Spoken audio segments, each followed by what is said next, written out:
Hello and welcome to the News9 Plus show on the world's first news and current affairs OTT platform, News9 Plus. Here are the top headlines today. On the 7th of October 2023, Hamas launched a murderous assault on Israeli civilians, killing 1,400 of them and taking over 200 civilians hostage. The very next day, the Houthis from Yemen and Hezbollah from Lebanon opened up two fronts against Israel. Since then, these Iranian proxies have been firing drones and rockets at Israel. But now, just days short of the one-year anniversary of that 2023 attack, Israeli forces have nearly destroyed Hamas, decapitated Hezbollah, and are now attacking the Houthis. Is this a fight to the finish for Israel? Is this what they call the mowing of the grass? How soon can these proxies recover? Will there be a ground assault into Lebanon by the Israeli Defense Forces? And most importantly, how will Iran retaliate to all of this? Joining me to discuss this are Itai Melchior, live from Israel, Ambassador Suresh Goyal, Major General V.K. Datta, and in the studio with me is my colleague Deepak Badana. Gentlemen, welcome to the News9 Plus show. Itai, I want to start by reading out what you told me at the News9 Plus show just a few months ago, where you said that Israel will not attack Iranian civilians, but there were several options that you had to target Iran. All options were on the table, including cyber. And now we're talking a few months after what you said. We've seen pager blasts in Lebanon targeting the Hezbollah on the 17th of September. And on the 25th of September, you have this unprecedented air-to-ground strike which assassinated Hassan Nasrallah of the Hezbollah. How significant is the assassination of the Hezbollah chief, Hassan Nasrallah? Is Hezbollah finished as a terrorist organization? So it's a good question. The optimist among us will say, yes, this is a severe blow. It's not only the attack on Nasrallah himself, it's the entire command that mostly has been wiped out, and also other capabilities on the ground, firing capabilities that have been taken away, the closure more or less of the border from to Syria, where a lot of their ammunition and other things come from. But that said, the pessimist will look back to the targeted killing of his predecessor almost 30 years, around 30 years ago. So no, the killing of Nasrallah is not the end of Hezbollah as we know it. You have to remember that Hezbollah is not an organization that stands by itself. It is supported by Iran. It is funded by Iran, more or less gets its orders from Iran, even though you could argue if Nasrallah wasn't a bit too complacent in Lebanon and was less a doer of the instructions from Iran. I'm not even sure that they're not happy maybe that he's out of the way and maybe be able to put in someone who's more militant than he proved to be over the last few years. Absolutely. And I'm going to ask you a quick follow-up question to that. Will there be a ground assault into Lebanon, Itai, now that Hezbollah has been decapitated? Do you see the need for that ground assault which Israel has been threatening to launch into southern Lebanon, or is it mission accomplished now? So first, according to some sources, we know that there have been minor excursions into Lebanon for intelligence, for disabling a few of the capabilities. But a full-blown invasion, I still think, is not on the table. It's not anybody's wish. It's not Israel's wish. What Israel wishes is for its civilians to safely return to their homes. Remember, almost 100,000 civilians have now spent almost a year away from their homes, and many of those villages and towns have been constantly shelled by Hezbollah, who's fired more than 8,000 rockets into Israel over the last year. So the aim is to push Hezbollah back behind the line of the Litani River, according to the UN Resolution 1701, which is what ended the Second Lebanon War in 2006. I think if Israel gets that in an agreement, or even something close to it, it will prefer not to have a ground incursion into Lebanon, but time will tell. Time will tell, as it always does in West Asia, Itai. I want to ask General Datta this. General Datta, you know, we've seen over the last 1 year, from the 7th of October, where there was an unprecedented intelligence failure, where the Israeli military failed to guess the fact that Hamas was going to attack, that murderous assault that was launched on Israeli civilians.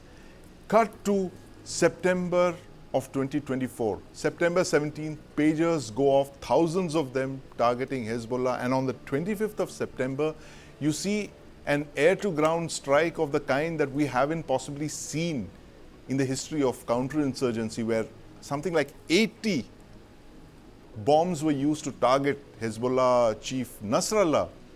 Has Israel restored its credibility as a power that does not take terrorism lying down? Absolutely, Sandeep. Over the years, right from the inception of Israel, if you go back post Second World War and coming into existence as a nation state, they were surrounded by enemies all around. And they had proven their mettle even then, when they were just a nascent nation, and they had repulsed the attack of the Arab countries, a combined assault on them. Ever since then, Israel has been fighting a battle of existence and continuing so, while offering an olive branch to the neighbors to live in peace, live in harmony as part of the area, as the Palestinian and the Israelis living together. And the people who have been living within Israel, even the Palestinians, are the Israeli citizens with equal powers, equal benefits and everything. But these people didn't want to accept that. They continued that they will finish Israel. They don't want Israel's existence on the earth, and they don't want the Jews to exist at all. Right. So if that be the case, Israel has to fight for its existence, and that has proven over the years, whether it was a Six-Day War coming down and thereafter the subsequent ceasefire with the other Arab countries, including Egypt, Jordan, and the neighborhood, and thereafter the peace prevailed for quite some time. In fact, the Israelis vacated Gaza voluntarily on their own, Yes, and gave the area to the Palestinians to go on. But it was the Hezbollah which continued becoming a militant organization with the same aim that they want to finish Israel. They Right. want to kill every Jew in that area. If that be the case, and based on that hatred, they launched that 7 October attack, yes, which was unprecedented. Yes, it took Israel by surprise, because most of the time the raids by Hezbollah were some minor raids there and there, Yes. coming into our reports, something like that. But that was a surprise. How that happened, they are carrying out an inquiry on their own. But it's a saying, you know, that the security forces have to be lucky every time, and the terrorist has to be lucky once. Yes. So that was that one lucky strike by the Hezbollah, and subsequently Israel immediately... you mean launched the a strike by counter-offensive. Hamas, General Datta, I must correct you Yeah. there, the strike by Hamas on the 7th of October. Yeah, strike by Hamas, and on the 8th, supported by the Hezbollah. So Yes. yeah, I stand corrected. But now thereafter, Israel immediately launched a counteroffensive. Yes. In phase 1, they had decided to finish Hamas. Right. So the phase 1 operations are almost completed. Mopping up is going on. Yes. In the phase 2, they had to sort out Hezbollah, which has forced the residents of northern Israel to flee their homes. Almost about 60,000 Israeli citizens have to be evacuated from their own homes. Yes. And, the attacks by Hezbollah, by rocket, drones, etc., and all that. So therefore, the phase 2 has started now. The phase 2 was very well planned. In fact, right from 2006 onwards, Israel has been planning for this phase of operation. Yes. And they have very meticulously launched the operation. They have finished off the command, control, and the communication system of Hezbollah. Now they are striking their capability of striking by rocket, Yes. drones, etc., where they have made their silos in the residential areas. That operation is going on. But finally, to make sure that the Israeli citizen can come back to northern Israel, they will have to push back the Hezbollah and create a buffer zone, be up to the Litani River. Yes. If it happens by the UN resolution, very good. If it doesn't happen, Israel will definitely have to carry out a ground operation limited to creating a buffer zone. Right. Once that is created, Israel is not going to leave it. That buffer zone will remain under Israelis' control to make sure that Hezbollah doesn't attempt any other further attacks on the northern Israelis and cause any damage. Now, as far as the third phase is concerned, the Houthis jumping into the fray. Yes. At the Syrian side, the IS groups and the others who are supporting the Iranians, and Iraq now jumping into the fray. So Israel is facing a six-front war at the moment. Yes. They have planned their operations very meticulously, and I'm very sure phase 1 is almost over, phase 2 has now started, phase 3 will be Houthis, and phase 4 will be the decimation of the Iranian nuclear capability. You Right. mark my word, if not today, 10 days, 1 month, hence the Iranian nuclear capability will be neutralized. And Yes. that has been proven by the attack on the Hezbollah headquarters. Tandem GU bomb series being launched one after another. You may go into the depths of the earth, you will be killed, or your installations will be demolished. Right. And that is my perception that the phase 4 will be Iran itself. Right, absolutely. Thank you, General Datta, for summing that up so beautifully for us. I always remember the fact that you've been trained in Israel by the IDF and Sayeret Matkal, no less. So you have a perspective that very few Indian veterans do. But this point that you made is very significant. The fact that I was there in Israel just last week, and we were talking to a number of experts, and they told us this, that the reason that Iran has set up this ring of proxies is that so that nobody comes towards Iran itself. This is the outer perimeter of Iran's defense, these proxies. And the inner perimeter, of course, is the state of Iran itself and its nuclear program. So these proxies are basically meant to fight Israel by proxy, of course, and ensure that nobody comes towards the state of Iran and Iran's nuclear weapons program. But the point that you made, and I'm sure the entire world has been watching what happened on the 25th of September, this air-to-ground strikes using Mark 84 bombs. Of nearly 80 tons of ordnance was dropped on that building. And if reports are to be believed, Hassan Nasrallah was killed nearly 30 meters under the ground. That's how deep the bunker buster bombs have penetrated. And if that is the capability that Israel has today, the people running Iran's nuclear weapons program would be very worried indeed.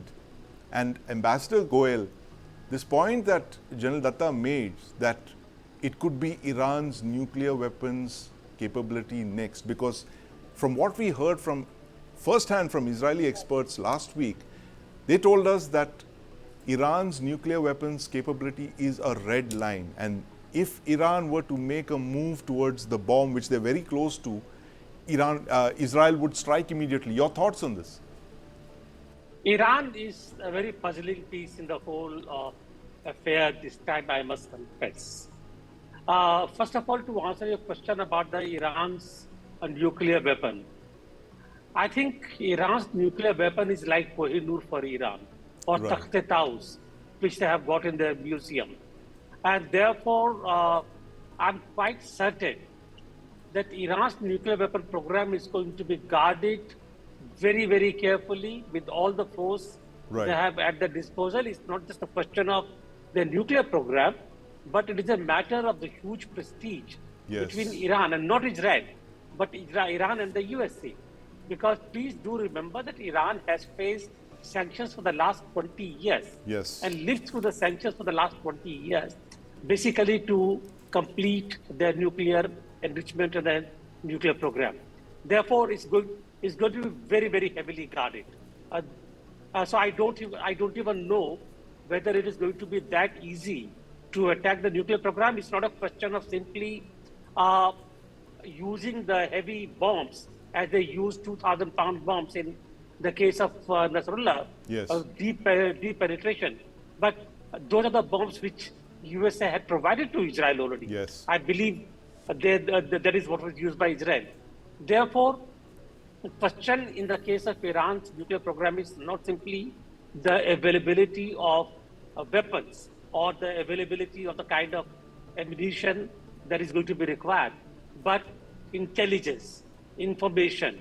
Right. Please do remember that even in the case of elimination of Nasrallah and the attack on Haniyeh, if you Yes. remember in the guest house in Iran, and then I believe that even Iran's one commander had been killed in Syria during one of the attacks, or Lebanon, sorry, has been killed during one of the attacks.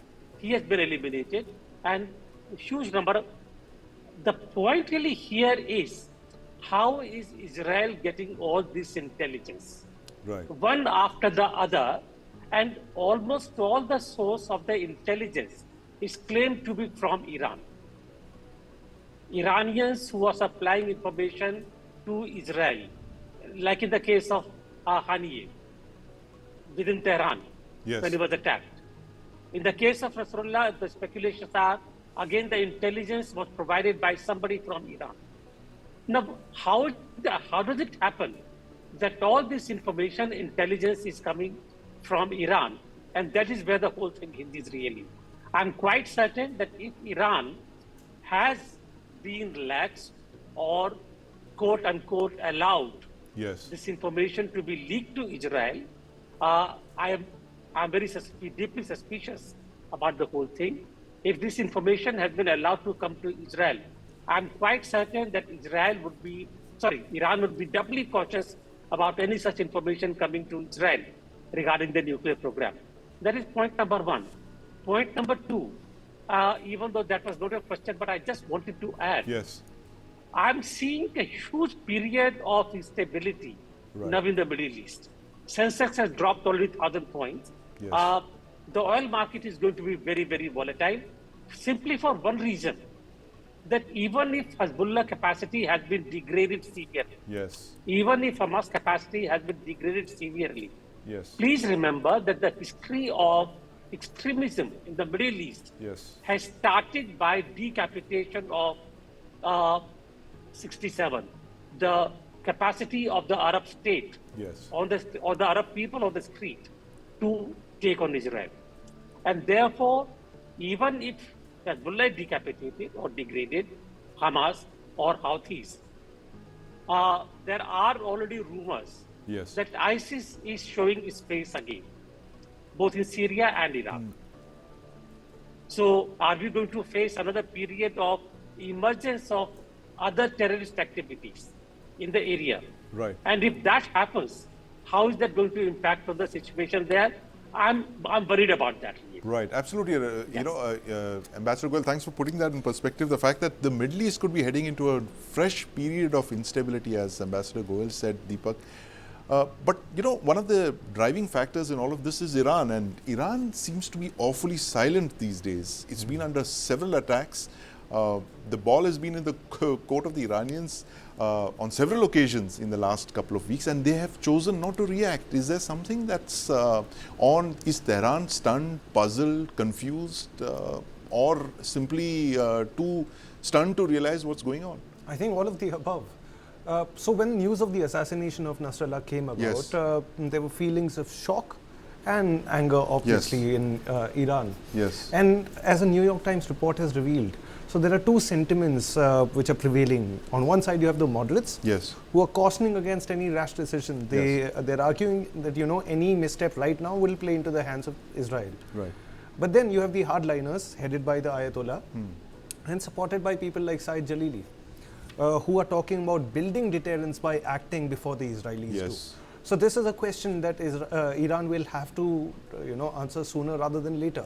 General Datta, Iran's options now, it's been under relentless assault over the last couple of days. Its proxies are under fire. Like you mentioned, its nuclear program could be next.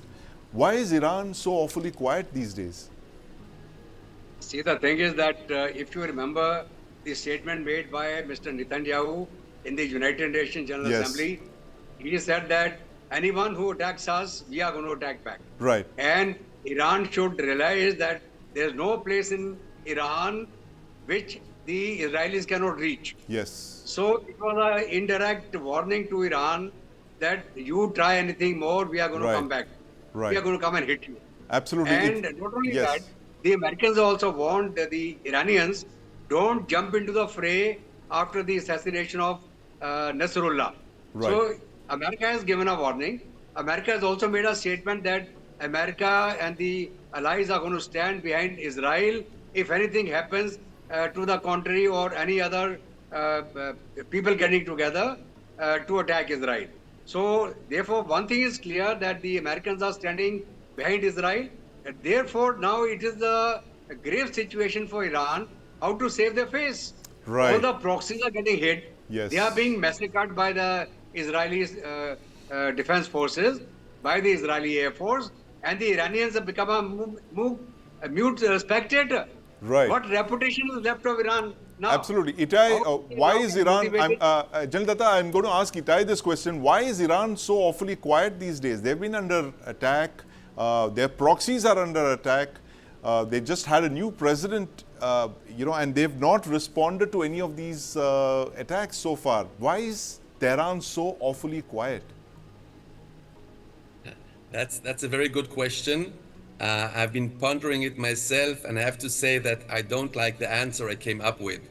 But I think it is quite safe to say that the Iranians would prefer that the Biden administration, or let's say the Harris administration, wins the elections, and therefore it's in their interest not to spike anything that might harm that. Now, one of the things that is not good for an incumbent president is a rise of prices of oil. Yes. And we actually currently see that the oil is at one of its lowest points over the last 12 months, despite the Houthis still attacking, maybe a bit less.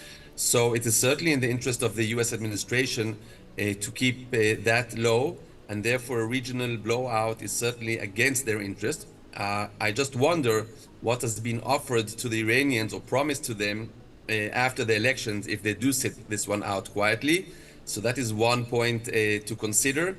But for sure, Iranians are very good at long-term planning.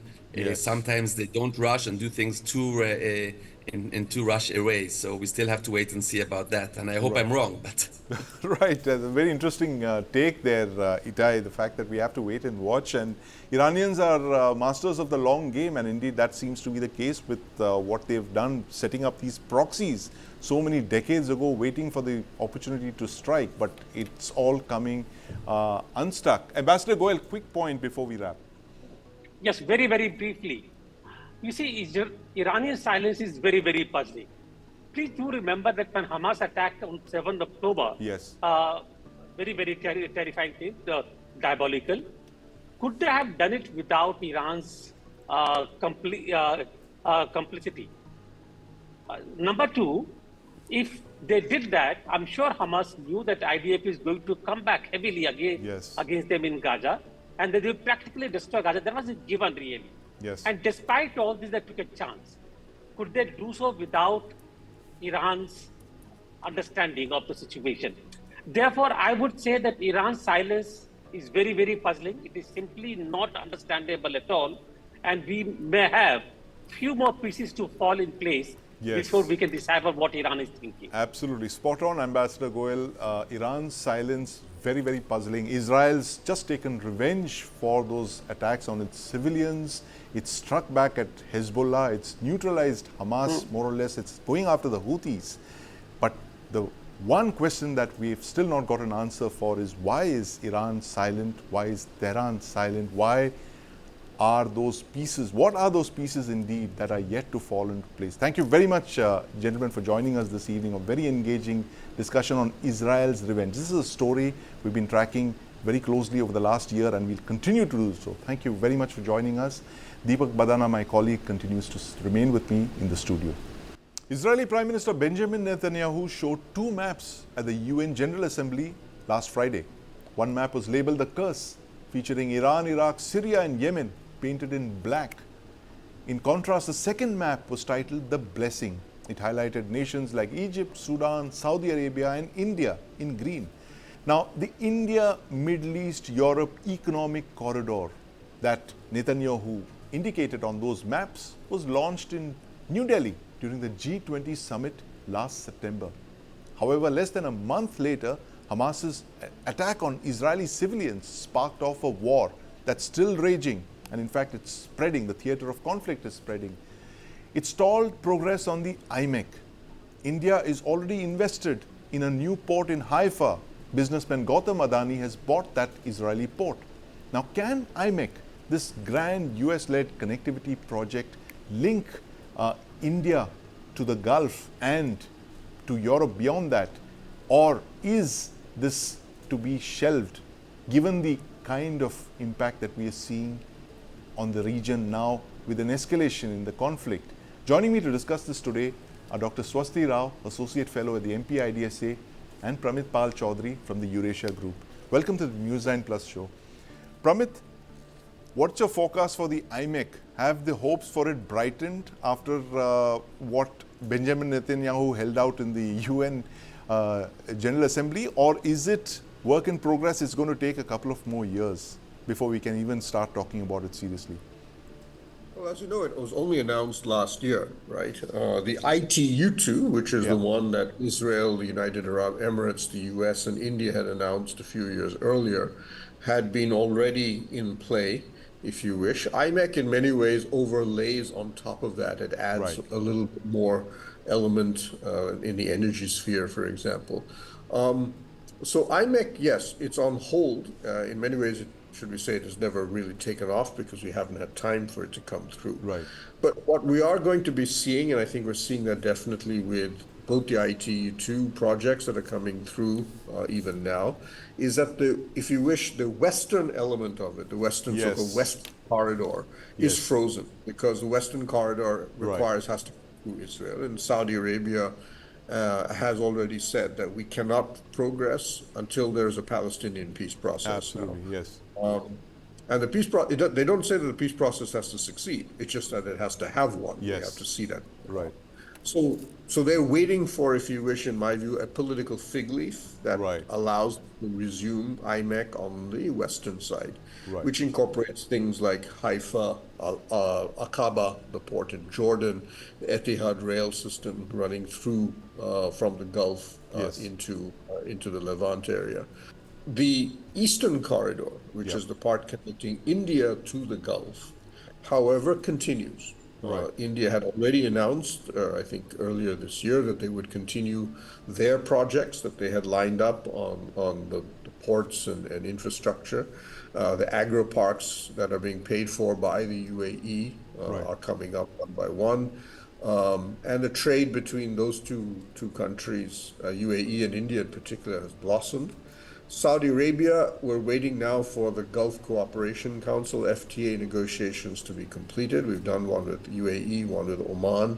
Yes. So the Gulf one, once that's done, the FTA, none of that has stopped. Right.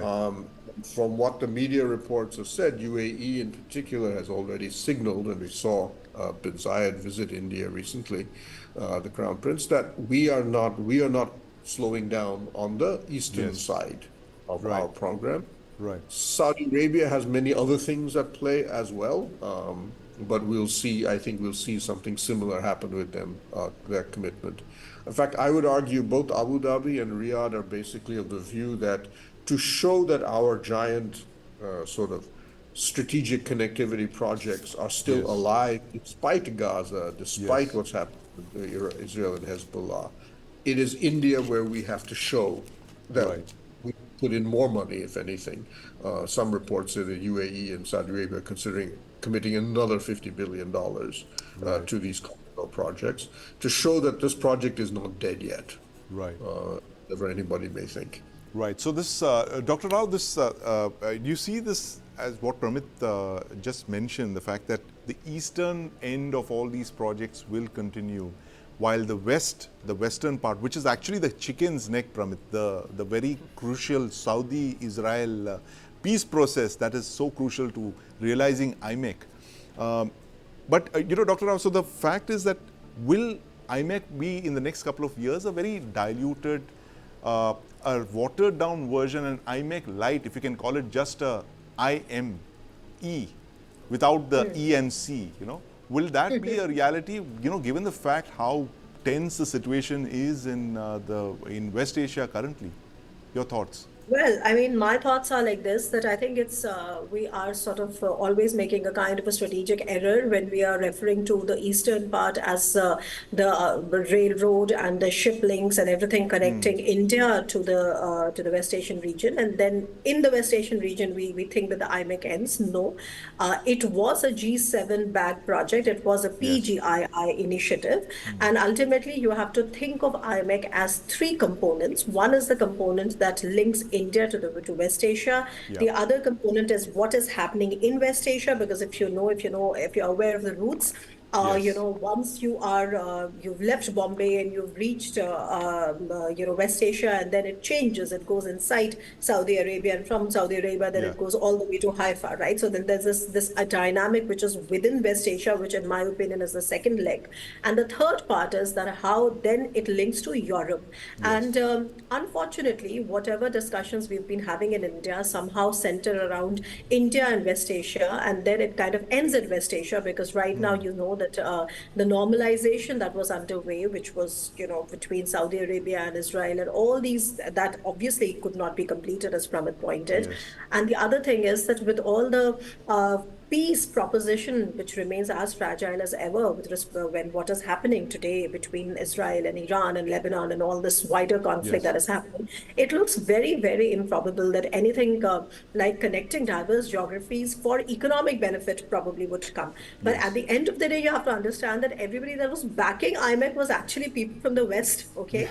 so Yes. how can you be talking about that if you don't talk about that leg? Okay, so very quickly, what the way I look at it, three, four things. One is that IMEC in its current form, I honestly think it's a non-starter, right? Right. I mean, that's the first thing. I think we need to sort of understand that no matter how, what kind of diplomatic push, what kind of a diplomatic support have we tried to garner for the IMEC, obviously because it came out at the G20 summit, which India was presiding over. It Yes. is very, very clear that we had invested. The Saudi Arabians are especially the Saudis were the ones that actually committed any money initially. Yes. Okay, and I think they were very, very clear. They also wanted to tap into the European market. So I guess the diplomatic support and that kind of a goodwill is something that we all understand. But the other thing is the realistic bit, which is that the situation inside West Asia Yeah. remains to be precarious. And Sandeep, the larger thing is that even if peace were to return, see Yes. what happened after I2U2, what happened after Abraham Accords was that everybody thought that things are now going to go towards Yes. normalization.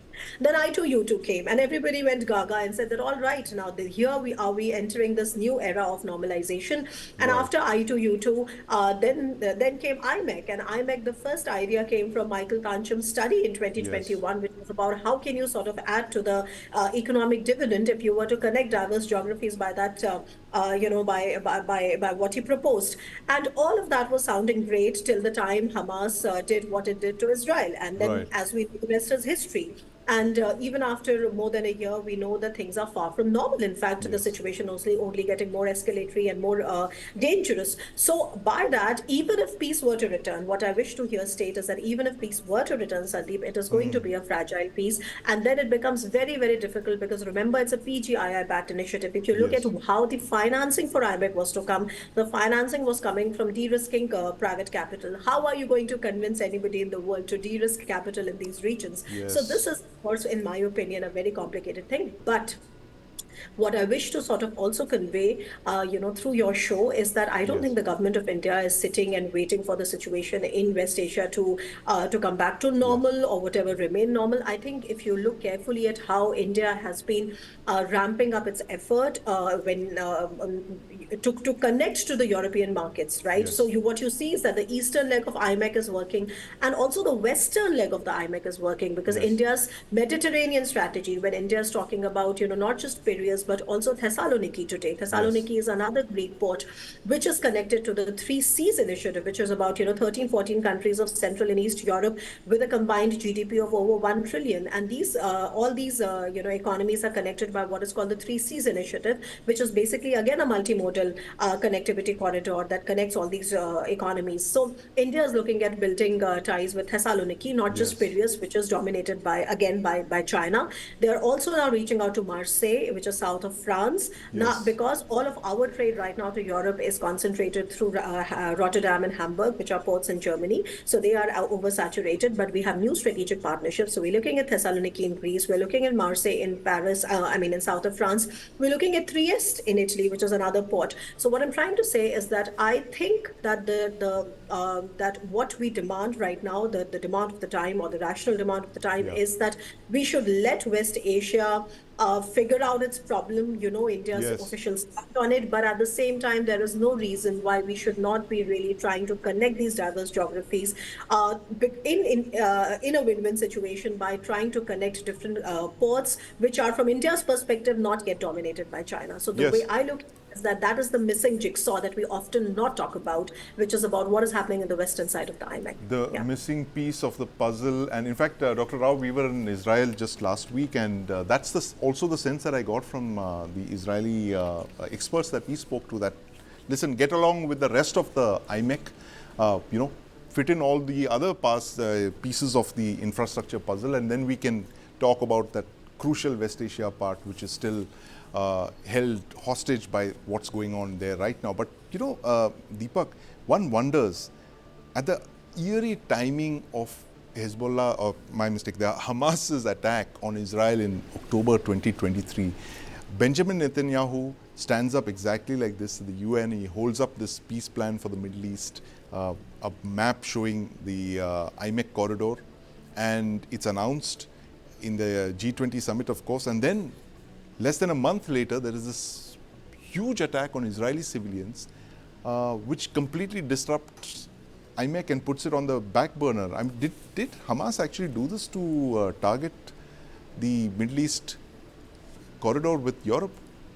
So this is kind of like jumping down the rabbit hole of conspiracy theories. But what you can look at is what are the countries that the Houthis have not targeted ever? Yes. Right. Who benefits out of the present situation? Now, India had, we had no horse in this race. We were friendly with everyone. And yet, Indian commercial shipping was one of the targets. Yes. In fact, one of the attacks happened just 200 kilometers off the coast of Mumbai, which is a red line for India. But crucially, no Chinese vessel, it appears, has ever been targeted. You do not hear reports of a Russian vessel or Russian crews being harassed. Now, I wouldn't go so far as to say that somebody may have ordered, such an act, but it does sound suspiciously. Yeah, we're not peddling any conspiracy theories here, but as they say, events, dear boy. But Pramit, this, India is also part of the INSTC, which is the north-south transport corridor going via Iran into Russia and into Europe after that. What are the options? What are the chances of the INSTC taking off, given the fact that Iran, which is again a key component of the this corridor, and of course the Russian Federation itself, two blocks at war, India in the middle. What hope for the INSTC? So the INSTC, as you know, has been going on verbally and rhetorically now for about 15, 20 years, I guess. Right. Nothing much has happened. It succeeded in one element, in that it allowed India to provide support to the pre-Taliban regime in Afghanistan. Yes. And that worked, the Herat, Chabahar, Bandar Abbas link, and allowed Afghanistan a degree of freedom from Pakistan. But the other element, which is the idea, was to take it further up into Uzbekistan, Kazakhstan, and eventually to Russia, never took off. And I think it didn't take off for two main reasons. Iran was not very interested in getting it to go further. It saw that as a potential way for Russia to develop influence in Iran, but didn't see Iran picking up any favors on the other side. I mean, ultimately, Russia and Central Asia are gas and oil exporting nations. Yes. So is Iran. So what are you going to actually sell on this corridor? And Russia was not invested in it. Russia, the problem was that it was basically a truck corridor. You had to put a container on a truck and then drive it up and down. Very inefficient, very slow, very small quantities of traffic. The rail link there was extremely poor. Neither Iran or Russia were prepared to pay for it. We now see a bit of a change. One, because Russia and Iran are in a better position, where their relationship is better. And we see Russia, thanks to Western sanctions, now looking for alternative corridors to move products of different varieties. So Russia has announced that they will put in, I think, $1.7 billion into building up the train infrastructure, which means that only one small segment left in Iran has left to be upgraded. Right. If Iran carries that out, then this becomes a viable corridor. Right. But when I've talked to Russians officials, they've said, well, keep in mind there is another north-south corridor which is fully functional, which runs from Astrakhan in the Caspian through northern Iran down to Bandar Abbas. And that is already functional. They said that is a perfectly workable, that is already seeing somewhere about 100 containers a week moving. We're moving about 50 containers a week, I think, via the older north-south corridor. Yes. Which is why you're having reports of Indian bananas now being sold in St. Petersburg and so on. But it's their investment that will take place. But it's a land corridor. Right. And what exactly Russia will sell to Iran and vice versa, which in many ways has to be the core of that trade, is not very clear. Right. Closing comments, Dr. Rao, this INSTC versus IMEC. Do you see INSTC being, is it an either or situation, or is it that you see India using both corridors to trade with Europe? Very quickly, just 2 points. The first is that, I was listening to what Deepak said about look at whose ships are those that are not targeted. And yes. In January, the Houthis spokesperson, I think the Houthis senior official, Mohammed al-Bukhaiti, he did state that Russian and Chinese ships will not be attacked. So there have been explicit guarantees given to Russian and Chinese ships passing from the Red Sea that they will not be attacked. And there have been some attack, but because the Houthis the data that they were tracking was outdated, and they did not know that those ships that they landed up attacking were actually bought by Chinese later. So that's the only exception that has happened. So yes, that really does speak of the kind of this alliance which is coming up, and one has to be careful. Okay, that's the first part. The other thing about INSTC, well, the other problem, adding to what just Pramit was saying in terms of what really remains certain issues with INSTC, and it remains a bit of a limited kind of an overture when it comes to economic connectivity. Also know that both Armenia and Azerbaijan are parts of INSTC, and both are warring countries. Right now, tensions are again soaring, and Armenia has wanted to come out of CSTO. Russia-Armenia relationship is not going fine. So, end of the day, you have to keep in mind that what exactly is going to pass through this, and so how much will it be in India's business interest to actually to trade with sanctioned entities? Because end of the day, here we don't have a government that gives any kind of guarantees for the business people to come in and sort of get into these kind of trades, because how do you recover your money? So probably, in my opinion, that remains to be one of the biggest impediments, and that's another reason why things have been so slow. But to your direct question in terms of whether this remains a substitute or a complementarity, I think from India's point of view, we have always tried to push for as many connectivities as possible in a more economic multipolar vision. And I think in that regard, I think we would still have that on, because at the end of the day, yes, we would like to keep our options open. We'd like to keep our options open. Thank you very much, Dr. Rao. Pramit Pal Chaudhary. India's corridor conundrum, the longer the wars in West Asia and indeed in Europe continue, the longer India's conundrum grows.